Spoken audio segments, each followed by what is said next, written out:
साथियों नमस्कार। मैं हरिशंकर। आज मैं आपसे जो बात करने वाला हूँ वो टॉपिक है इम्पोर्टेंस ऑफ अपलाइन, अपलाइन का महत्व। लेकिन मैं अपने इस टॉपिक के बारे में बताने से पहले अपने बारे में बताना चाहूँगा। जब मैं इस बिज़नेस में आया था तब एक नॉर्मल इलेक्ट्रीशियन था। भरतपुर ज़िले का मैं रहने वाला हूँ। डायरेक्ट सेलिंग इंडस्ट्री में जब आया तब मुझे इस इंडस्ट्री की ABCD भी नहीं आती थी। लेकिन अभी इस इंडस्ट्री में मेरे ग्रेट अपलाइन और मेंटर्स की वजह से मैं खुद के ड्रीम हाउस में रहता हूँ, मर्सिडीज बेंज से चलता हूँ और बच्चों को टॉप क्लास एजुकेशन दिला पा रहा हूँ। ये सब अगर आज पॉसिबल हुआ है तो सिर्फ़ और सिर्फ मेरे अपलाइंस की वजह से। और आज मुझे सौभाग्य मिला है अपलाइंस का हमारे जीवन में कितना बड़ा योगदान होता है और वो कितने महत्वपूर्ण होते हैं। इन सारी फीलिंग्स को मैं आपके साथ शेयर करना चाहता हूँ। अपलाइंस का क्या महत्व होता है हमारे जीवन में? अपलाइन का वो महत्व होता है जो एक सूर्य का होता है, जो बिना कहे आपको ऊर्जा देता है, आपको प्रकाश देता है। अपलाइन का वो महत्व होता है जो बादलों का होता है, जो बिना कहे आप पर पानी बरसाता है। अपलाइन का वो महत्व होता है जो वायुमंडल में हवा का होता है, जो आपको सांसें देता है, जीवन देता है। जी हाँ, अपलाइन भी कुछ ऐसा ही होता है जो बिना कुछ मांगे आपको ज्ञान देता है ताकि आप आगे बढ़ सकें, क्योंकि आपकी सफलता में अपलाइन का यश छुपा होता है, क्योंकि आपकी बढ़ोतरी में अपलाइन की कीर्ति छुपी हुई है। इसलिए गुरु हमेशा महान होता है।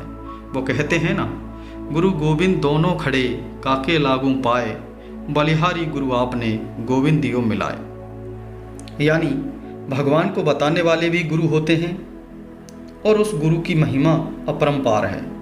हमारे बिजनेस के गुरु यानी हमारी अपलाइन बदले में हमसे क्या चाहते हैं? वो चाहते हैं गुरु दक्षिणा। लेकिन परेशानी इस बात की है कि हम समझते हैं गुरु दक्षिणा को चंद रुपयों में, हम समझते हैं गुरु दक्षिणा को चंद वस्तुओं में। यकीन मानिए, किसी अपलाइन का मतलब गुरु दक्षिणा के रूप में रुपए, पैसे, धन दौलत कतई नहीं होता। अपलाइन तो चाहते हैं कि गुरु दक्षिणा के रूप में आप कुछ ऐसा करें जिससे कि हमारी उस अपलाइन की कीर्ति फैले।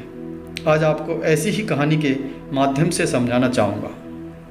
पुराने समय की बात है जब गुरुकुल हुआ करते थे और वहाँ पर बच्चे गुरु दीक्षा लिया करते थे, संस्कारित हुआ करते थे। तो एक गुरु अपने सारे शिष्यों को शिक्षा दे रहे थे। धीरे धीरे समय बीत रहा था। एक दिन गुरु ने सोचा, अब वो समय दूर नहीं है जब मुझे अपने आश्रम का संचालन मेरे किसी योग्य शिष्य को देना होगा, क्योंकि अब मैं दिन ब दिन बूढ़ा होता जा रहा। गुरु ने अपने सारे शिष्यों में से 2 शिष्यों का चयन किया, उन्हें बुलाया और कहा, देखो बच्चों, आज तक मैंने तुम सभी बच्चों को जो भी शिक्षा दी है उनमें से मैंने तुम दोनों को चयन किया है। मुझे लगता है कि मेरे मापदंडों पर तुम दोनों खरे उतरोगे। मैं कुछ समय के लिए हिमालय जा रहा हूँ। अब मैं वहीं तपस्या करूँगा। ईश्वर प्राप्ति का मार्ग अब मैंने वहीं के लिए चुना है। हो सकता है कि मैं वापस ना आऊँ, और हाँ, हो सकता है मैं वापस आ भी जाऊँ। लेकिन हाँ, जाते जाते मैं तुम दोनों को कुछ देना चाहता हूँ। लेकिन यदि मैं वापस आया तो मुझे वो चीज़ वैसी की वैसी चाहिए। जो भी शिष्य उसको संभाल कर रखेगा वही मेरा योग्य शिष्य, और आश्रम का संचालन वही करेगा।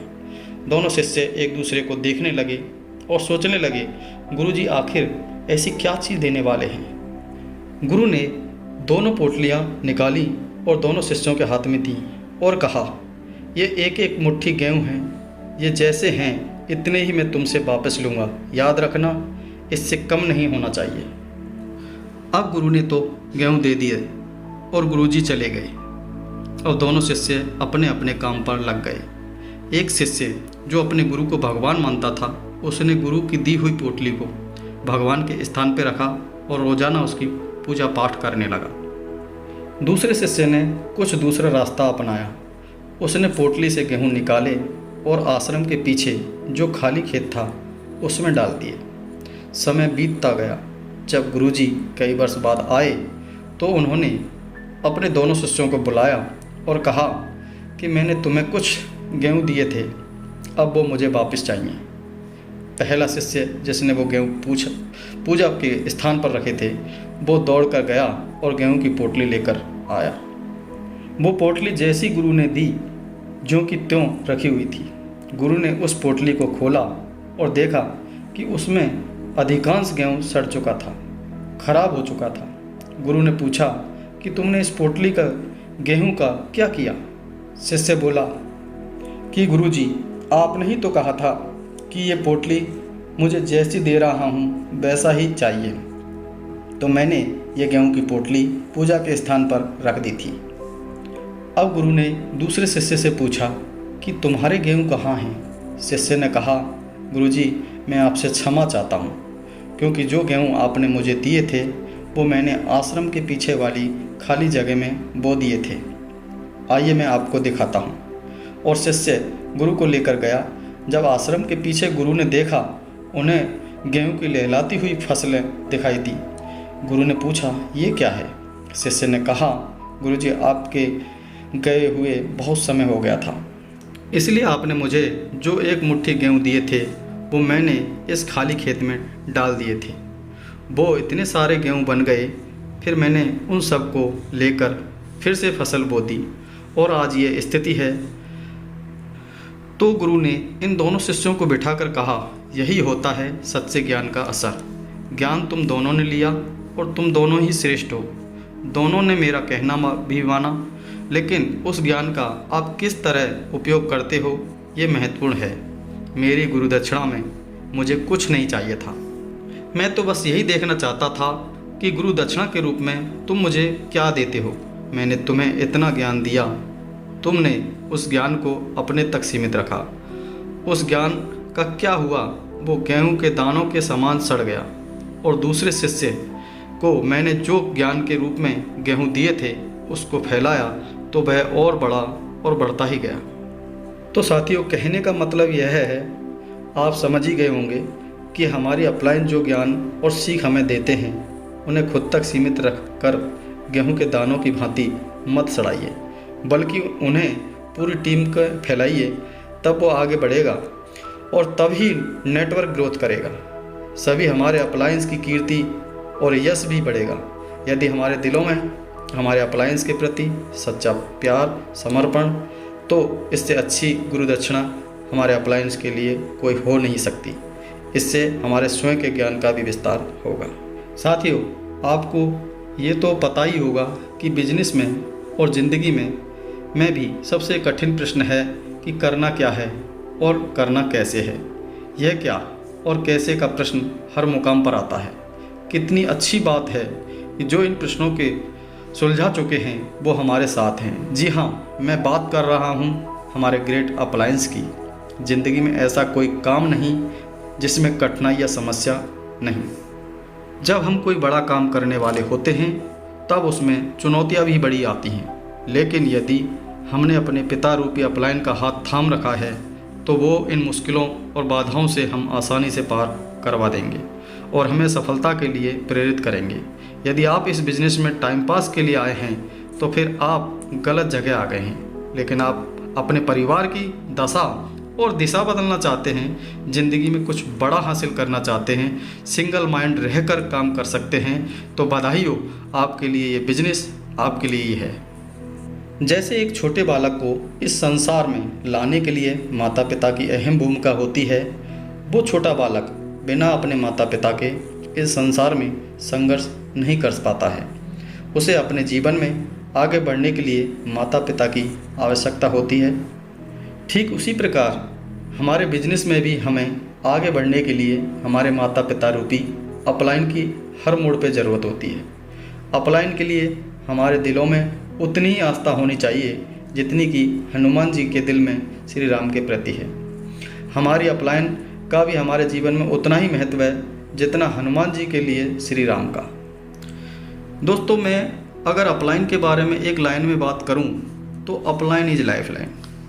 चलिए इस बात को अब इस तरीके से समझते हैं जैसे कोई व्यक्ति वेंटिलेटर पे लेटकर ज़िंदगी की आखिरी सांस ले रहे हैं, तो डॉक्टर उसके जीवन को बचाने के लिए ऑक्सीजन पाइप लगाते हैं, जिसको कि डॉक्टर की भाषा में लाइफलाइन बोला जाता है। अगर उस व्यक्ति की लाइफलाइन यानी ऑक्सीजन पाइप को हटा दिया जाए तो वह व्यक्ति मर जाएगा। इसी प्रकार हमारे इस बिजनेस में हमारी अपलाइन लाइफलाइन की तरह होती है। अगर वो हमारे साथ हैं तो हम बड़ी से बड़ी मुश्किलों को और चुनौतियों को आसानी से हरा सकते हैं। इसलिए बोला जाता है, अच्छी डाउनलाइन मिलना भाग्य की बात है, लेकिन अच्छी अपलाइन मिलना सौभाग्य की बात है। दोस्तों, अपलाइन हमारे जीवन में भगवान के द्वारा भेजे गए दूत की तरह होते हैं, क्योंकि भगवान किसी की ज़िंदगी में स्वयं आकर किसी को सहयोग नहीं करते, इसलिए वो किसी न किसी रूप में आकर हमारा मार्गदर्शन करते हैं। इसलिए दोस्तों, आपका अपलाइन आपसे कम उम्र में हो सकता है, आपसे कम पढ़ा लिखा हो सकता है, गांव का हो सकता है, या फिर वो शहर का हो सकता है। इसलिए आप मन में यह विचार कभी ना लाएं कि ये क्या मेरा मार्गदर्शन करेगा, क्योंकि दोस्तों अपलाइन का छोटा या बड़ा होना मायने नहीं रखता।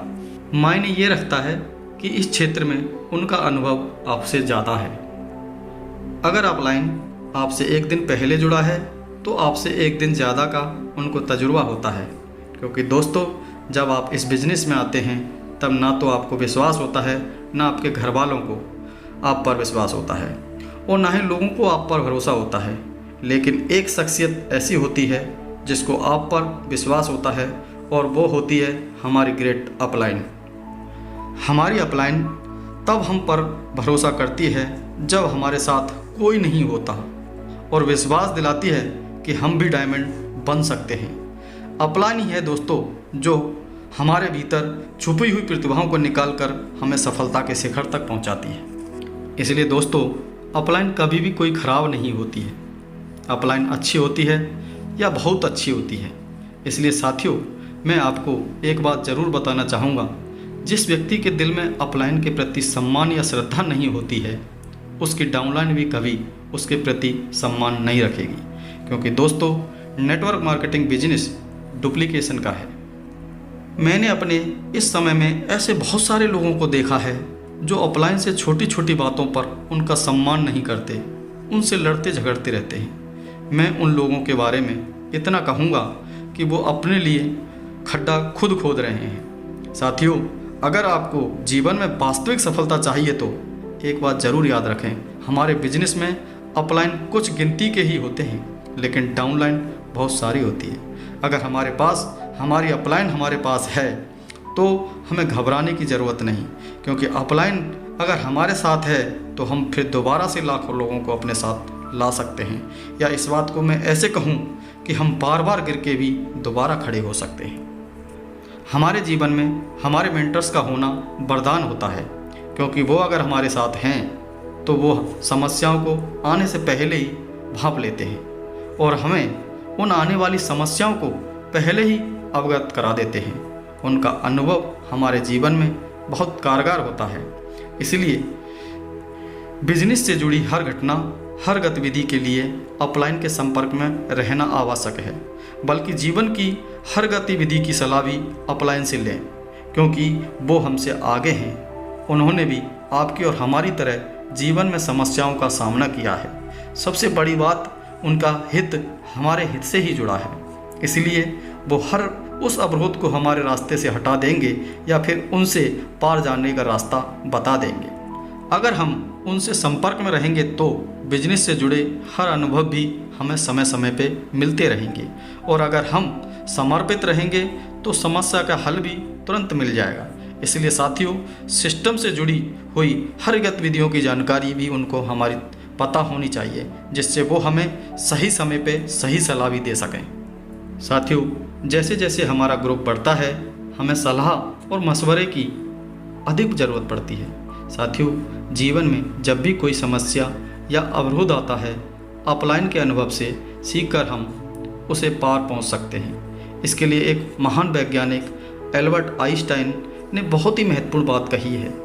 जिंदगी की बहुत सी समस्याएं उस स्तर पर रहकर हल नहीं की जा सकती जिस स्तर पर हमने उन्हें पैदा किया है। ऐसे में हमें ऊंचे स्तर पर उठकर ही उस समस्या का हल मिल सकता है। ऊंचा स्तर यानी हमारे अपलाइन के माध्यम से आसानी से हासिल हो जाता है। साथियों, मैं आपसे यही कहना चाहता हूँ कि मैं स्वयं को बहुत सौभाग्यशाली मानता हूँ कि मुझे इस बिज़नेस में मेरी लाइफलाइन के रूप में मेरे गुरु, मेरे मेंटर मिस्टर देवेंद्र शर्मा जी मिले। क्योंकि दोस्तों, जब भी मेरे जीवन में कभी उतार चढ़ाव आए और कोई भी गलती हुई तो उन्होंने मुझे संभाला ही नहीं बल्कि समझाया भी। इसके लिए मैं उनका जीवन भर ऋणी रहूँगा। दोस्तों, हमारी श्रद्धा चाहे विचलित हो जाए परंतु ईश्वर हमेशा हमारे साथ रहता है। यही काम इस बिज़नेस में हमारी अपलाइन का है। हमारी अपलाइन हर कदम पे हमारी मददगार होती है। इसलिए दोस्तों, मैं आपसे कहना चाहूँगा, हमेशा अपनी अपलाइन का महत्व समझें और उनके सानिध्य में सफलता की ओर बढ़ें। और मैं धन्यवाद देना चाहूँगा ईश्वर को जिसने मुझे सेफसॉफ्ट जैसी ब्रांड कंपनी में मौका दिया, और धन्यवाद देना चाहूँगा मेरे सभी आदर्शों का जिन्होंने मुझे इस बिज़नेस में अपने बच्चे की तरह प्यार और आशीर्वाद दिया। आज मैं जिस भी मुकाम पर पहुँचा हूँ इसका श्रेय आप सभी ग्रेट अपलायंस को जाता है, और आगे भी जिन ऊंचाइयों पर मैं जाऊंगा वो भी आप लोगों की वजह से।